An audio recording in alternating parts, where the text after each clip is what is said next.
मुझे तो लूट लिया मिलके हुस्ने वालों ने, मुझे तो लूट लिया मिलके हुस्ने वालों ने, गोरे गोरे गालों ने कल कल बालों ने, गोरे गोरे गालों ने कल कल बालों ने। मुझे तो लूट लिया मिलके हुस्ने वालों ने, मुझे तो लूट लिया मिलके हुस्ने वालों ने, गोरे गोरे गालों ने।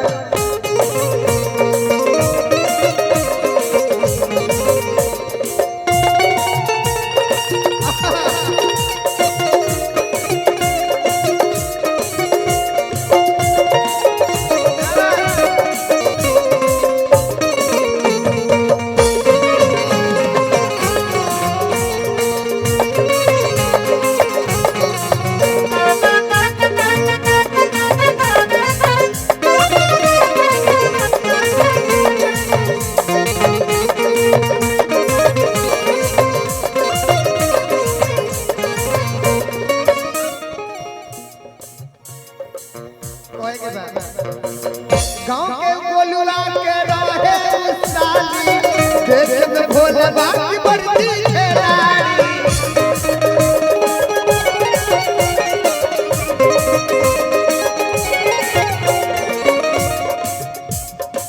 चाबी तुम्हारे पास है ना? मेरा साइड वाला बैग है ना, उसमें गड्डी रखो गली का।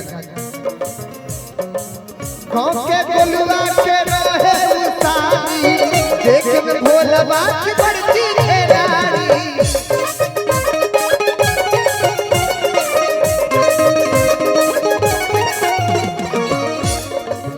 कि रोग ऐसा लगा के गई, रोग ऐसा लगा के गई, कुछ हो न कोई 4 दिन खातिर।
घूमत घूमत एक दिन नहीं हमारा घरे, हंसी हंसी बात हम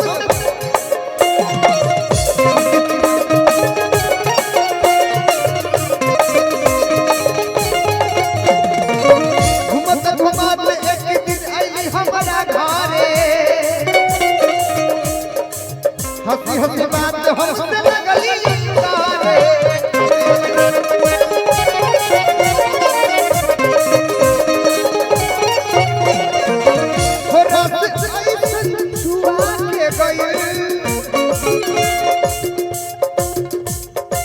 इतना भक्ति में आदमी के हम बागेश्वर बाबा के चेला है, अभी रामदेव बाबा के चेला बना बैठो, सॉरी आसाराम बाबू के चेला बना बैठो। हो रब ऐसा जुआ के गई, हो रब ऐसा जुआ के गई, आई नहीं गई में 4 दिन खत्म बनी हल्का मचा के गए, आई नहीं गई में 4 दिन खत्म बनी हल्का मचा के गए।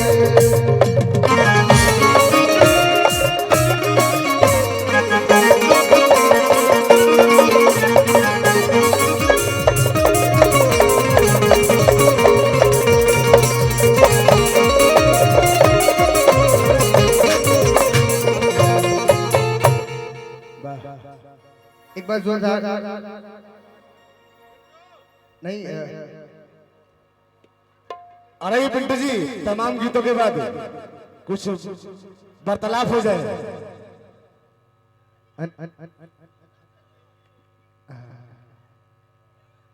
देखिए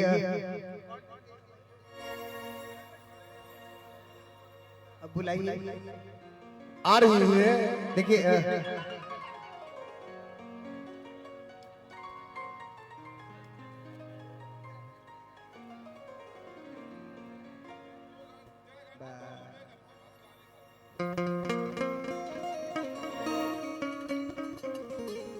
यूं तो मिलते हैं हजारों गाल गुलाबी, पर गालों पे तिल वाली बड़ी मुश्किल से मिलते हैं। यूं तो मिलते हैं हजारों गाल गुलाबी, पर गालों पे तिल वाली बड़ी मुश्किल से मिलते हैं। और कहना चाहेंगे दोस्त कि ये महफिल किसी खूबसूरती का मोहताज नहीं है, यह हर दिल पे दिल बड़ी आसानी से मिलते हैं। आइए सुनते हैं प्यारा सा मुखौटा सा एक प्यारा सा सॉन्ग। देखिए एक बड़ा प्यारा सा गीत है ना, और इतनी प्यारी प्यारी नृत्यांगना है। हम कंटिन्यू जागरण कर रहे थे, उसके बाद ये जो माहौल मिला है। पिंटू लाल ड्रेस वाली आई है। पिंटू ये जो हरियर ए भाई, दोनों भाई बहन लड़की के झटका पड़े हो। लड़की ये लाल ड्रेस वाली बिल्कुल एम्बुलेंस लग रही है, तुमको घायल करेगी। हाँ समझ जा। अच्छा अच्छा हम पलांटी मार सके उधर है ना, कबू कबू वो घायल लाल से नहीं हरे से होना चाहते हैं, तो दिक्कत क्या है। बड़ा प्यार कहे के बाद कि नैने छुरी से कटारी हो गई,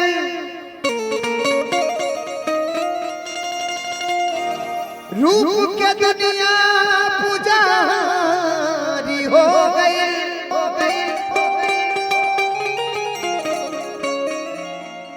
केहू नजरिया में आके बस जाई,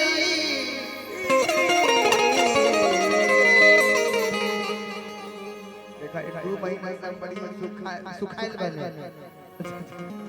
आज मोर्चा छोड़ा बेटा तो जनी हाँ की प्रेम के बेमारी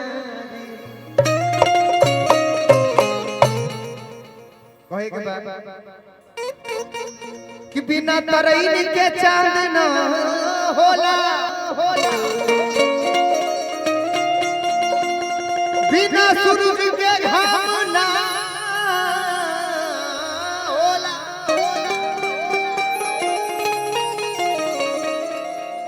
अब प्रेम चाहे कितना पुराने हो जाए,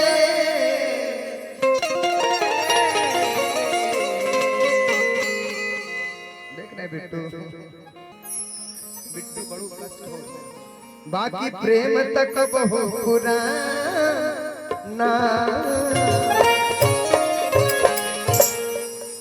देखिए जब मैं मुंबई गया था सुर संग्राम में, तो ये बड़ा प्यारा सा गीत है, मेरे दिल का फेवरेट है कि चले लूटा हरिया नदी बीच नैया हिलोर मारे।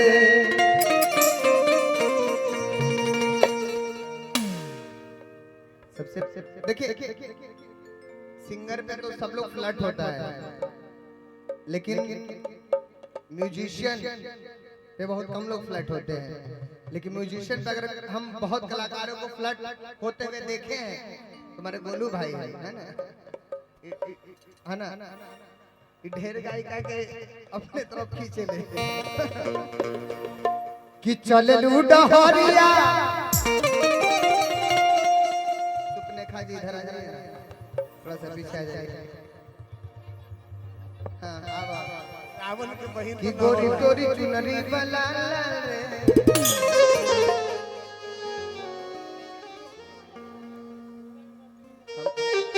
हम सबसे आगे रखें, कोनो दिक्कत नहीं, हम संभाल ले। एगो भोगी अगर जिंदगी में आपके गर्लफ्रेंड नहीं है, ये फायदा है। अगर गर्लफ्रेंड हो किसी इतना संडे को थोड़ी मौका मिलता है। पिंटू भैया तोहरो बंटवारा हो जाई घरवारा मत, जैसे बिहार झारखंड भइलो सही कि चले लूडा हरिया तना भी बीच नैया ही डोर मारे।